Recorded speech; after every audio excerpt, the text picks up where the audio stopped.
víctimas. ¿Qué tal? Muy buenas noches, Jaime. Buenas noches, un saludo a ti, Elena, y un saludo a todo el auditorio del Financiero Bloomberg. A tus órdenes. Comisionado, cuéntenos, ¿ya se reunió usted con autoridades ecuatorianas para poder cerrar este acuerdo de reparación a las familias y los familiares de las víctimas de la masacre de San Fernando?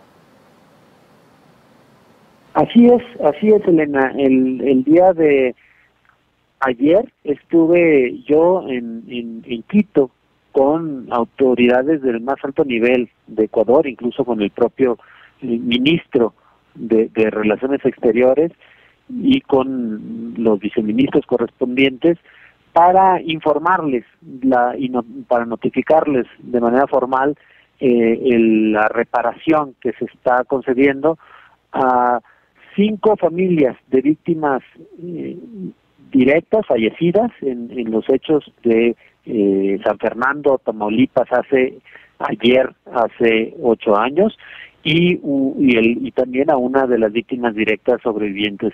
Y en ese contexto es que estuve yo en Quito, Ecuador, para dar esta información, y por su parte el gobierno del Estado de Ecuador agradeció formalmente al Estado mexicano por este reconocimiento.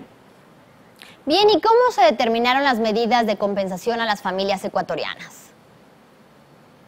Mira, es bien importante señalar, Elena, que la reparación es mucho más que las medidas de indemnización, que también las contiene, pero me gustaría señalar que hubo otro tipo de medidas relacionadas, por ejemplo, con el acompañamiento jurídico para sus procesos penales, de tal manera que no queden en la impunidad. Por otra parte, también se determinó pedirle al gobierno de Ecuador, y ellos así lo aceptaron, que apoyaran a las víctimas en materia de salud y en sus necesidades de carácter inmediato. También otra de las determinaciones es el propio reconocimiento de que en esos momentos, en esa época, en el norte del país, especialmente en Tamaulipas, hubo graves violaciones a derechos humanos que afectaron la vida de estas personas. Y además, efectivamente, se determina una indemnización. Esta indemnización, obviamente, no podemos hablar de las cantidades, es por respeto a las propias víctimas y por seguridad de ellas. Sin embargo, lo que sí te podría decir es que se hizo de acuerdo a los más altos estándares internacionales en materia de derechos humanos, tomando en cuenta pues la gravedad de los hechos, que implica no solo la comisión de un grave delito por parte del crimen organizado, sino una posterior violación de las autoridades mexicanas por la falta de acceso a la justicia, por la falta de acceso a la verdad. En ese sentido, se tomaron en cuenta, de acuerdo a los estándares internacionales, rubros como el daño moral, el lucro cesante, el apoyo en materia de gastos funerarios, temas relativos a la salud de las familias que tuvieron que pagar, etcétera, ¿no? Una serie de datos que se tomaron en cuenta cuando se tuvo entrevistas con las familias, lo cual empezó desde el 19 de septiembre del año pasado, el día que coincide con el día del terremoto que vivimos en la Ciudad de México. Allí empezamos el trabajo con las propias víctimas para determinar en cada caso cuáles son los daños, las pérdidas, etcétera, ¿no? ¿Cuál es la condición? Por ejemplo, te comento, por ejemplo, el caso de que uno de los fallecidos pueda tener hijos y pueda ser el responsable del mantenimiento de esa familia, es diferente a otra persona que no sea el responsable de mantener una familia. Y todo eso se tiene que tomar en cuenta al entrevistar a los núcleos familiares. Así fue como se llevó a cabo, Elena. ¿Y por qué si Ecuador impulsó desde el 2013 las gestiones diplomáticas debidas para lograr esta reparación integral del daño, llega hasta ahora, es decir, casi 5 años después de la petición y 8 desde la terrible masacre? Sí, claro, mira, entre otras cosas, no existía la Comisión Ejecutiva de Atención a Víctimas en ese momento. Como sabes, la Comisión Ejecutiva se crea en el año de 2014 y el fondo propiamente de reparación de las víctimas empieza a funcionar hasta el año 2015.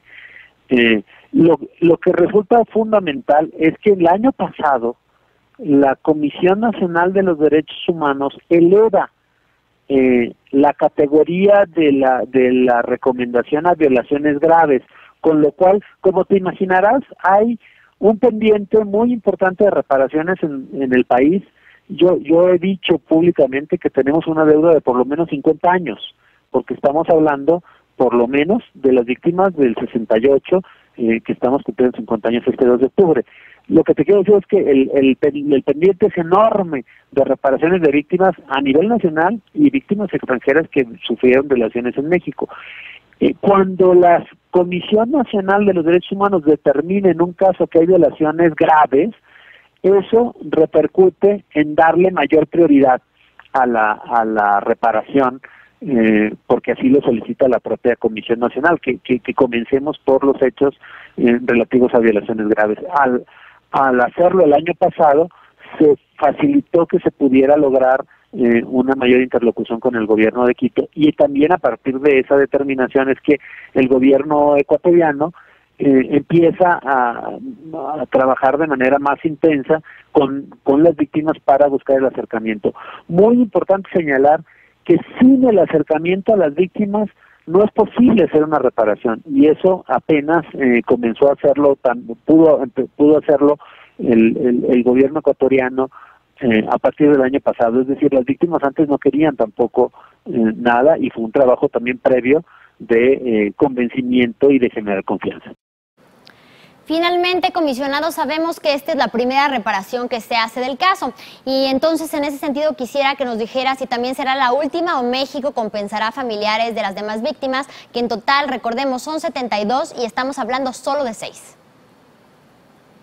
Sí, claro, o sea, son 72 más los dos sobrevivientes, y todos tienen derecho, todos tienen derecho a una reparación a sus víctimas indirectas, y en el caso de los sobrevivientes a ellos y a sus familias. Entonces, sí, la diferencia aquí está en que pudo haber un acuerdo con todas las víctimas para que aceptaran. Hay otros países en los que, por ejemplo, las víctimas están siendo acompañadas por organizaciones de la sociedad civil, y estas organizaciones mexicanas hacen bien, creo, o sea, no es un tema que a nosotros nos parezca mal, es una estrategia y es adecuada. A veces han solicitado que no se comience el proceso indemnizatorio si no hay garantías de justicia y de verdad.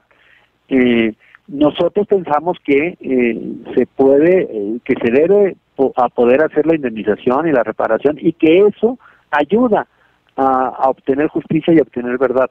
Pero entendemos el planteamiento de que pueda hacerse hasta que no haya garantías plenas. De todos modos, estamos trabajando con víctimas de Honduras, de Nicaragua, de El Salvador, etcétera, para lograr un proceso de reparación mucho más ágil.